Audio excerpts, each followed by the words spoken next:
नमस्कार, आप देख रहे हैं एवन उत्तराखंड और मैं हूं आपके साथ अनीता शर्मा। सबसे पहले एक नजर सुर्खियों पर। चमोली कलेक्टर सभागार में आयोजित हुई 1 दिवसीय कार्यशाला। मां अनसुईया का 2 दिवसीय मेला विधि विधान से हुआ शुरू। विधानसभा धनौल्टी में मुख्यमंत्री पुष्कर सिंह धामी ने किया योजनाओं का शिलान्यास। मतदाता सूची का बारीकी से निरीक्षण करने का एसडीएम प्रतीक जैन ने दिया निर्देश।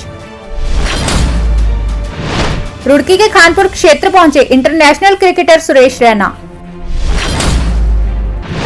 हरिद्वार में खनन चुगान की आड़ में चल रहा अवैध खनन का धंधा। रायवाला महोत्सव के समापन पर गढ़ कलाकारों को किया गया सम्मानित। धनौरी में ट्रक से टकराई तेज रफ्तार कार। हरिद्वार में 3 दिवसीय धर्म संसद का हुआ शुभारंभ। सिंचाई नहर से फैली गंदगी के कारण किसान है आक्रोशित। और अब समाचार विस्तार से। चमोली कलेक्टर सभागार में 1 दिवसीय कार्यशाला का आयोजन हुआ है और ये कार्यशाला जिलाधिकारी हिमांशु खुराना की अध्यक्षता में हुई है। इस मौके सभी राजनीतिक दलों के पदाधिकारी, मीडिया प्रतिनिधि मौजूद रहे, जिनके साथ विधानसभा चुनाव को शांतिपूर्ण व पारदर्शिता से संपन्न करने को लेकर चर्चा की गई है। तो वर्कशॉप का ऑर्गेनाइज हमने कराया है। फर्स्ट ऑफ ऑल जो हमारे निर्वाचन आयोग की गाइडलाइन है कि कोविड-19 को देखते हुए प्रचार प्रसार की गाइडलाइंस में क्या चेंज हुआ है, उसमें हम राजनीतिक दलों के प्रतिनिधि और हम मीडिया बंधुओं को हमने अवगत कराया है कि किस तरह से प्रचार प्रसार उसमें किया जाना है, क्या गाइडलाइंस हैं और किन चीज़ों को आचार संहिता में सम्मिलित किया गया है ताकि प्रचार प्रसार जो है कोविड-19 की गाइडलाइंस के अनुसार ही किया जाए। दूसरा जो हमारा मीडिया सर्टिफिकेशन और पेड न्यूज़ है, तो उसके क्रम में हमने एक वृहद रूप से जानकारी देने का प्रयास किया है कि तो बहुत मीडिया कर्मियों और राजनीतिक दलों के प्रतिनिधियों को कि जो एमसीएमसी की गाइडलाइंस हैं प्री सर्टिफिकेशन से रिलेटेड और पेड न्यूज़ में क्या प्राविधान है निर्वाचन आयोग के और जो आईपीसी और अन्य धाराओं में है, ताकि उसका अनुपालन सुनिश्चित किया जाए और कार्रवाई अगर की जरूरत पड़ती है तो बाद में कार्रवाई सुनिश्चित। मां अनसुईया का 2 दिवसीय मेला पूरे विधि विधान और पूजा पाठ के साथ शुरू हो गया है। एक तरफ जहां प्रशासन ने सुरक्षा के पुख्ता प्रबंध किए हुए हैं, वहीं भक्तों ने भी मंदिर में पहुंचना शुरू कर दिया है।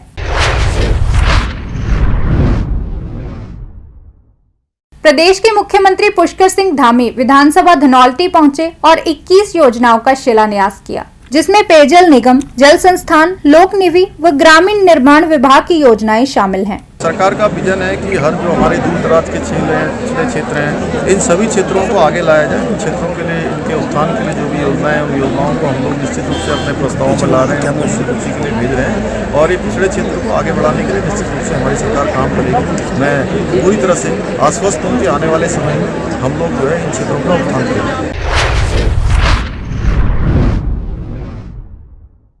विधानसभा चुनाव के मद्देनजर एसडीएम प्रतीक जैन ने निर्देश जारी किए हैं और बीएलओ को मतदाता सूची का बारीकी से निरीक्षण करने को कहा है।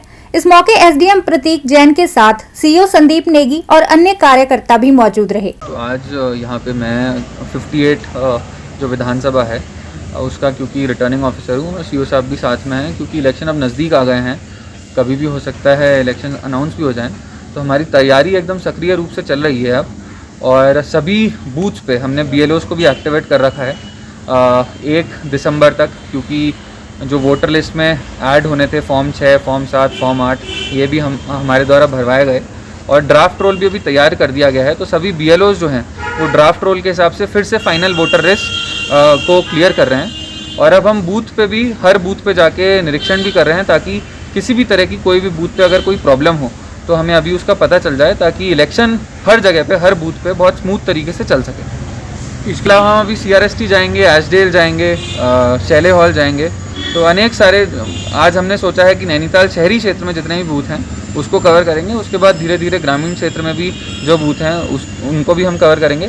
साथ ही जो सहायक निर्वाचन अधिकारी हैं, हमने सेक्टर मजिस्ट्रेट और जोनल मजिस्ट्रेट भी बना दिए हैं, तो सेक्टर मजिस्ट्रेट और जोनल मजिस्ट्रेट जगह जगह बूथ पे जाके अब अपना काम करना स्टार्ट कर दिया उन्होंने बीएलओस के सुपरविजन में। और वो भी अब जो वल्नरेबिलिटी मैपिंग हम करते हैं, जहाँ पे हम सेंसिटाइज कितना है अगर वो एरिया, उसको मैप करते हैं कि अगर कोई एरिया क्रिटिकल तो नहीं है, कोई वल्नरेबल तो नहीं है, तो वो भी हमारे सेक्टर मजिस्ट्रेट और जोनल मजिस्ट्रेट ने करना चालू कर दिया। वरिष्ठ पत्रकार व समाज सेवी उमेश कुमार के आह्वान पर इंटरनेशनल क्रिकेटर सुरेश रैना रुड़की पहुंचे, जहां सुरेश रैना को देखने हजारों की भीड़ उमड़ी व उनका भव्य स्वागत किया गया। आगे इनका भी बहुत बहुत स्वागत है, ये भी हमसे जुड़े हुए हैं। लेकिन देखो, शासन प्रशासन आज 10 दिन से कह रहे हैं, मतलब हमसे शासन वालों की भी बात चल रही है, प्रशासन की भी चल रही है, और जो भारतीय जनता पार्टी की सरकार है उनके नेता लोग भी हमसे कह रहे हैं कि पर रॉयल्टी का 1 दिन में हो जाएगा, लेकिन आज 10 दिन से नहीं हो पाया, क्योंकि सिर्फ एक 15 स्टोन केसर वाले हो या 20 स्टोन केसर वालों के ऊपर लाखों के पब्लिक या किसी का कोई फायदा नहीं हो पा रहा है। मतलब जो भी अगर शासन प्रशासन सुन रहा है, सिर्फ क्रेशर वालों की सुन रहा है, वह क्रेशर वालों से मिनिमम रेट भी तय नहीं कर पा रहे हैं। एक तरफ वो कहते हैं कि चलो हमने ये रेट तय कर दिए, चलो शासन कह दे रहे हैं कि स्टोन केसर से बात होगी, लेकिन वो कह रहे हैं स्टोन केसर वाले मना कर दे, हमने नहीं लेना है, पहले रॉयल्टी कम करो। स्टोन केसर वाले ये तो कह रहे हैं कि गौला नदी की रॉयल्टी कम करो, लेकिन ये नहीं कह रहे हैं कि समतलीकरण जिसके नाम पर स्टोन केसर वाले खुश हो रहे हैं कि 1-1 करोड़ कुंटल माल हमको वहाँ का मिल जाएगा, जिसकी रॉयल्टी 7 रुपये है, उसके लिए तो वो नहीं कह रहे हैं कि इसको 7 की 30 कर दो या कुछ कर दो। भाई यही हो रहा है, मजदूरों का शोषण हो रहा है, डंपर मालिकों का हो रहा है। आज हमें 2 महीने हो गए टैक्स से फिटनेस जमा किए हुए, इंश्योरेंस किए हुए, लेकिन शासन प्रशासन कोई सुध नहीं ले रहा, इसीलिए हमारा अनशन चला है। कितने गेट होंगे? लालगंज से काठगोदाम तो मेरे ख्याल से 13 गेट हैं या 11 तो हैं, 11 गेट हैं। बस सभी बंद के, हमारे तो मोटालू बीरी पड़ाव बिल्कुल ही बंद है, और जगह रेते के लिए चले जा रहे हैं। सीसमल गेट रेते के लिए चलते हैं, अभी तो धरना जारी है। ये सिर्फ शासन प्रशासन की भी स्टोन केसर वाले नहीं सुन रहे, इतनी स्टोन केसर में तानाशाही लगा लो या क्या लगा लो, अब तो सरकार स्टोन केसर वाले ही चला रहे हैं। कि हमारे कारोबार को प्रभावित हुए आज 9 दिन हो गए हैं, और हमारा जो अनिश्चितकालीन हड़ताल आज 3रा दिन है। आज हमने जो है वाहन स्वामी, वाहन ड्राइवर और वाहन जो मजदूर जो गाड़ी भरते हैं, हम लोगों ने महापंचायत बुलाई, और महापंचायत में यह तय हुआ है कि हम अगले 2 दिन जो है यहाँ पर अनिश्चितकालीन हड़ताल करेंगे। अगर 2 दिन तक हमारी सुनवाई नहीं होगी तो हम भूख हड़ताल में बैठ जाएंगे। रैली में क्या कोई आगे? प्रधानमंत्री जी की रैली है, और उसमें जो है कई वक्ताओं ने आज जो है आत्मदाह की करने के लिए अपील की है, कहा है कि हम यहाँ पर आत्मदाह करेंगे माननीय प्रधानमंत्री जी के कार्यक्रम में, अगर हमारी बात नहीं सुनी गई तो बहिष्कार तो हम कर ही रहे हैं। पूरा गोला वाहन स्वामी 7000 वाहन स्वामी यहाँ पर है, सबके सब माननीय प्रधानमंत्री जो है मोदी जी का जो है पूर्ण बहिष्कार रहेगा हमारा यहाँ से। और हमारा आज एक यही नारा है कि जो हमारी बात मानेगा वही जो है लालकुआं में राज करेगा।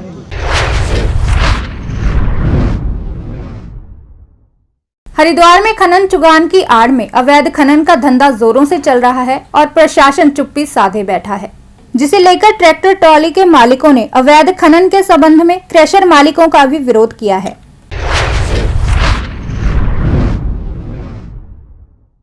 रायवाला महोत्सव के समापन पर गढ़ कलाकारों को सम्मानित किया गया है। इस मौके विधानसभा अध्यक्ष प्रेमचंद अग्रवाल मुख्य अतिथि के तौर पर पहुंचे। भूमि सोसाइटी पिछले कई वर्षों से अपने इस उत्तराखंड की संस्कृति को बचाने के लिए, इसके संवर्धन के लिए अनेकों कार्यक्रम हमारे रायवाला में और आसपास के क्षेत्रों में करती रही है, और मुझे सौभाग्य प्राप्त हुआ इस कार्यक्रम में आने का। आज समापन भी है, और जिस प्रकार से हमारे आचार्य सुमन धस्माना जी और उनकी पूरी टीम इस मुहिम में लगी है, और मैं हमेशा एक बात कहता हूँ कि जो हमारी उत्तराखंड की संस्कृति है, ये पूरे देश से और देश के अनेकों राज्यों से मुझे राज्यों में जाने का मौका मिला। जितनी सुंदर संस्कृति और जितनी बढ़िया संस्कृति हमारे उत्तराखंड की है, बस आवश्यकता है इसे बचाने की और इसे संवर्धन करने की। और आज हमारे ऐसे बहुत से लोग जो इस प्रकार के आयोजन कर रहे हैं, इससे निश्चित रूप से हमारे संस्कृति को आगे बढ़ाने में मौका मिलेगा। और अब मैं देखता हूँ कि जिस प्रकार से यहाँ पे हमारे प्रतिभावान, उदयमान हमारे कलाकार जो यहाँ पे आए हैं, मीना राणा जी हैं, गजेंद्र राणा जी हैं, सती जी हैं, ये तमाम वो लोग हैं जो हमारे इस संस्कृति को आगे बढ़ाने का काम कर रहे हैं। बस मैंने जैसे कहा कि इनको सपोर्ट करने की आवश्यकता है, और संस्कृति और हमारे संस्कार, उत्तराखंड की जो संस्कृति और उत्तराखंड के जो संस्कार हैं उसे हमें बचा के रखना। ये वर्तमान हमारे जो लोग हैं उनकी जिम्मेवारी है, क्योंकि भविष्य में भी ये संस्कृति बनी रहे, बची रहे, और उसके बाद फिर चूँकि जो भी लोग अपनी संस्कृति भूलते हैं वो हमेशा पतन की तरफ जाते हैं, और जो अपनी संस्कृति को बचा के रखते हैं वो उत्थान की तरफ बढ़ते हैं। तो इसलिए मैं तमाम उत्तराखंड के लोगों से आग्रह करूंगा कि इस संस्कृति को बचाने का काम करें।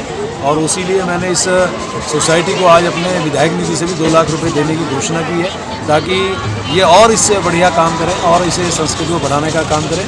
और इनकी पूरी टीम को और यहाँ पे जितने भी लोग हैं, चाहे हमारे ग्राम प्रधानगण हैं, हमारे जिला पंचायत सदस्य हैं, अन्य हमारे जो लोग इनके साथ जुड़े हैं, वो भी इस काम में अपने सपोर्ट कर रहे हैं। उनका भी बहुत धन्यवाद कर रहा हूँ और सभी को नववर्ष की अग्रिम शुभकामनाएं। ये आयोजन लगभग 16 वर्षों से हम सोसाइटी पौराणिक देवभूमि सोसाइटी चला रहे हैं और उस सोसाइटी के माध्यम से अपनी संस्कृति को बढ़ाने के लिए, अपनी उत्तराखंड संस्कृति के लिए, भारतीय संस्कृति के लिए हम निरंतर कार्य कर रहे हैं। और इस संस्कृति को बढ़ाना, अपनी संस्कृति को बढ़ाना हमारा परम कर्तव्य है, क्योंकि संस्कृति रहेगी तो हम भी जीवित रहेंगे और हमारी उन्नति होगी। इसलिए हम संस्कृति को बढ़ाते अपना समाज हमारा एक भाईचारा और प्रेम सौहार्द में रहेगा। इसलिए संस्कृति को बढ़ाने के लिए हम ये आयोजन करते रहते हैं।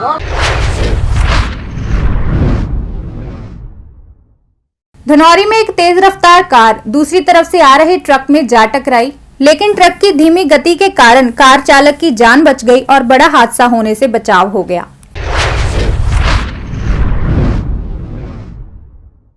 हरिद्वार के वेद निकेतन धाम में धर्म संसद का शुभारंभ हो गया है। इस मौके सैकड़ों की संख्या में संत और आम लोग मौजूद रहे। धर्म संसद के तीसरे दिन संसद में एक आदेश जारी किया जाएगा, जो कि केंद्र सरकार को भेजा जाएगा। एजेंडा केवल एक है, 2029 में भारत का प्रधानमंत्री मुसलमान बनने वाला है। उससे पहले हम अपनी तैयारी कर लें कि हम क्या कर सकते हैं। अगर हम 2029 से पहले कुछ भी नहीं कर पाए तो सनातन के विनाश को फिर कोई नहीं रोक सकेगा। ये बहुत दुखद होगा। और ये युवा सन्यासी जो मेरे साथ खड़े हुए हैं, इनके कंधों पर इसका पूरा बोझ है। यही लोग धर्म संसद कर रहे हैं, मैं तो केवल यहाँ पे कैटलिस्ट के रूप में हूँ। अब स्वामी धर्मादेश भी महाराज जी और अमृतानंद जी जो सब युवा सन्यासी मिलकर तैयार करेंगे।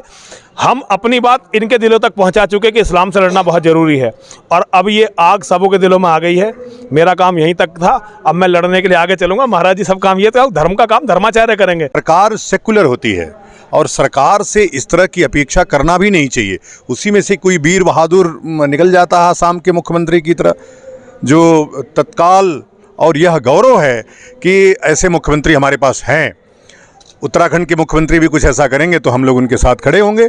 हम लोग सबके हैं, हम लोग किसी दलगत राजनीति से ऊपर उठ करके संपूर्ण हिंदू समाज की रक्षा, संरक्षा और सुरक्षा करना और हिंदू राष्ट्र की संरचना करना, यही इस धर्म संसद का उद्देश्य है। मेरे ख्याल से 3 दिन बाद जब आपको धर्मादेश मिलेगा, मैं महाराज जी से आग्रह करूंगा कि उस धर्मादेश को भी मीडिया के सामने सार्वजनिक किया जाए।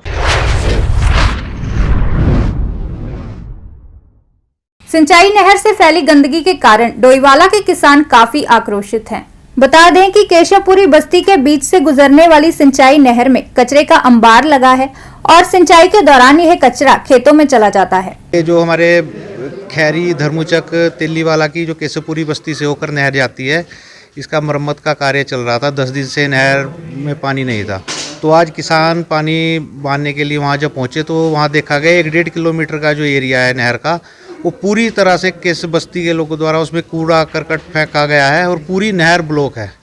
जिसे हम अपनी समस्या लेकर यहाँ नगर पालिका में आए तो यहाँ अधिकारियों से बात हो रही है, इसका जल्द से कोई सफाई हो उसकी, जिससे पानी हमारा सुचारू रूप से चले। और वहाँ पे नहर में जो हालत आज देखी गई है, बहुत बुरी हालत है और इसका कोई जल्द से जल्द कोई सोल्यूशन होना चाहिए। और सारे घरों का सीवरेज का जो घर का जो पानी है, गंदा पानी, वो सब नहर के अंदर फेंका जा रहा है, जिससे बहुत समस्या हो रही है। किसानों को पानी लगाने में बड़ी दिक्कत आ रही है, बहुत नुकसान होता है इसमें। फसल में भी नुकसान है, हमारी फसल को बहुत नुकसान है इससे।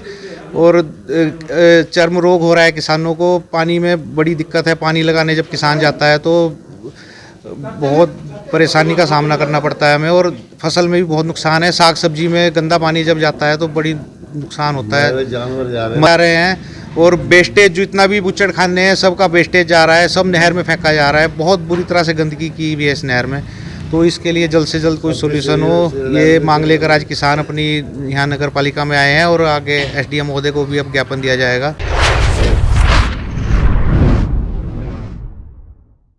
ये थे आज के मुख्य समाचार। नई और ताज़ा खबरों के लिए आप देखते रहें A1 उत्तराखंड, और अब मुझे दे इजाजत। धन्यवाद। फ्री लीफ आयुर्वैदिक ऑयल 125 बीमारियां दा संपूर्ण इलाज, जिमें ਗਠੀਆ, ਸਰਵਾਈਕਲ, ਮਾਈਗ੍ਰੇਨ ਅਤੇ ਸਰੀਰ ਵਿੱਚ ਕਿਸੇ ਵੀ ਕਿਸਮ ਦੀ ਦਰਦ ਕਿਉਂ ਨਾ ਹੁੰਦੀ ਹੋਵੇ, ਇੱਥੋਂ ਤੱਕ ਕਿ ਬਲੌਕੇਜ ਦੇ ਨਾਲ ਬਣੀਆਂ ਕਈ ਬਿਮਾਰੀਆਂ ਦਾ ਇੱਕੋ ਇੱਕ ਇਲਾਜ ਹੈ ਫ੍ਰੀ ਰਿਲੀਫ ਆਯੁਰਵੈਦਿਕ ਆਇਲ, यानी कि 125 बीमारियां ਦਾ ਸੰਪੂਰਨ ਇਲਾਜ। ਫ੍ਰੀ ਰਿਲੀਫ ਵਿਜ਼ੀਲੈਕਸ weight lose, ਮੋਟਾਪੇ ਤੋਂ ਪਰੇਸ਼ਾਨ ਹੋਣ ਦੀ ਜ਼ਰੂਰਤ ਨਹੀਂ, ਵਜ਼ਨ ਘਟਾਓ ਤੇ ਖੁਸ਼ ਹੋ ਜਾਓ।